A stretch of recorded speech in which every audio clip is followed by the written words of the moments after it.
Dans l'immense univers de Nintendo, il y a un héros que tout le monde connaît mais qui a longuement vécu dans l'ombre de Mario. Avec sa casquette verte et son air timide, il est pourtant bien plus qu'un simple second rôle. À ses débuts, il n'était que le joueur numéro 2 qu'on choisissait par dépit pour accompagner son frère aîné. Mais au fur et à mesure des années, Luigi a su prouver qu'il avait tout ce qu'il fallait pour briller de sa propre lumière. De ses premiers pas modestes dans les salles d'arcade à ses aventures en solo, Luigi a su conquérir le cœur des joueurs grâce à sa personnalité unique, son courage maladroit et son humour irrésistible. Aujourd'hui, il est devenu bien plus qu'un simple personnage secondaire. Mais comment est-il devenu l'un des piliers de l'univers Nintendo ? Préparez vos salopettes, votre casquette verte et embarquons ensemble pour un voyage fascinant à travers l'histoire de Luigi.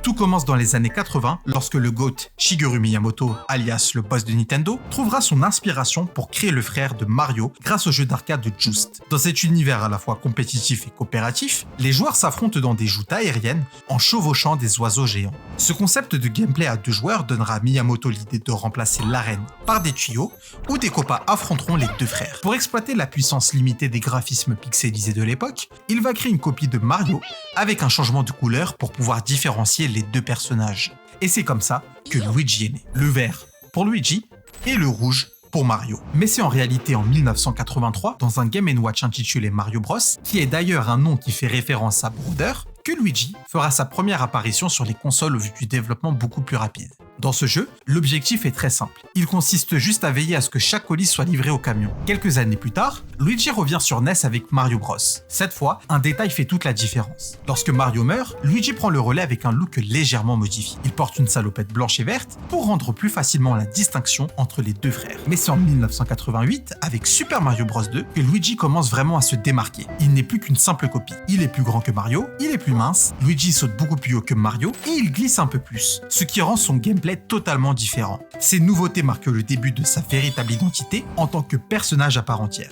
D'autant plus que sur NES Open Tournament Golf, une cinématique vient renforcer cette évolution. Pour la première fois, les différences entre Luigi et Mario sont clairement visibles, puisqu'on les voit vraiment côte à côte. Et Luigi commence vraiment à s'imposer comme un héros avec sa propre personnalité. Petit rappel les amis, si vous aimez mon contenu et que vous ne souhaitez ne rien manquer, pensez à vous abonner. N'oubliez pas non plus de liker, de commenter et de partager. Ces petits gestes gratuits m'aident énormément à continuer de vous proposer du contenu toujours plus cool et surtout de meilleure qualité. Allez, je vous retiens pas plus longtemps, bon visionnage et merci encore pour votre soutien. Après ses débuts éclatants dans Super Mario Bros et sa première véritable mise en avant dans Super Mario Bros 2, on pourrait penser que Luigi était là pour briller aux côtés de Mario. Mais en réalité, Luigi disparaît presque totalement de la scène pendant un long moment. Dans Super Mario Bros 3, sorti en 1988, si vous y prêtez attention, vous remarquerez que Luigi est devenu une silhouette identique à Mario et il n'a plus aucune caractéristique qui lui est propre. Il partage exactement les mêmes animations, les mêmes mouvements et en plus de ça, les mêmes capacités que Mario. Pas de nouvelles mécaniques de gameplay, pas de différence physique.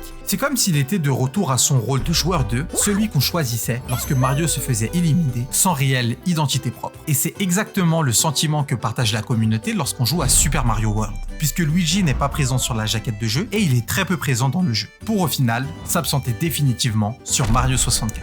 Toutefois, il reste présent sur des titres à succès comme Mario Party, Mario Tennis ou encore le célèbre Mario Kart. Et c'est finalement en 2001 que Luigi reviendra sur le devant de la scène avec un jeu que vous connaissez probablement tous, Luigi's Mansion, un jeu qui était sorti autrefois sur la GameCube. Pour la première fois, Luigi devient le personnage principal. Dans ce jeu, il doit explorer un manoir hanté rempli de créatures et de fantômes pour pouvoir sauver son frère Mario. Le succès de Luigi's Mansion tient en grande partie grâce à la personnalité unique de Luigi, qui est le candidat pour un survival horror. Avec son corps de lâche, sa peur évidente et sa maladresse légendaire, Luigi apporte une touche d'humour et de nouveauté à un genre souvent trop sombre et angoissant. Et ses réactions, presque systématiques, offrent des moments à la fois drôles et émouvants. Ce qui renforce son côté humain et le rend particulièrement attachant aux yeux des joueurs. Ce jeu marquera son succès solo et donnera naissance d'ailleurs à 2 suites, Luigi's Mansion 2 sur 3DS et Luigi's Mansion 3 sur la Switch. Grâce au succès de Luigi's Mansion, Nintendo décide de se lancer dans une nouvelle saga en 2003, Mario et Luigi, et qui au passage l'une des meilleures sagas tous jeux confondus. Oui, je sais que ça va débattre en commentaire, mais je maintiens mon propos. Cette série de jeux en coop permet d'incarner les 2 frères et de vivre des aventures où leurs caractères respectifs sont mis en avant. Grâce à ce gameplay dynamique et ludique, la saga devient culte et s'étendra sur plusieurs épisodes, jusqu'au tout dernier en 2024, après 9 ans d'absence, puisqu'il signe le grand retour de Mario et Luigi, l'épopée fraternelle.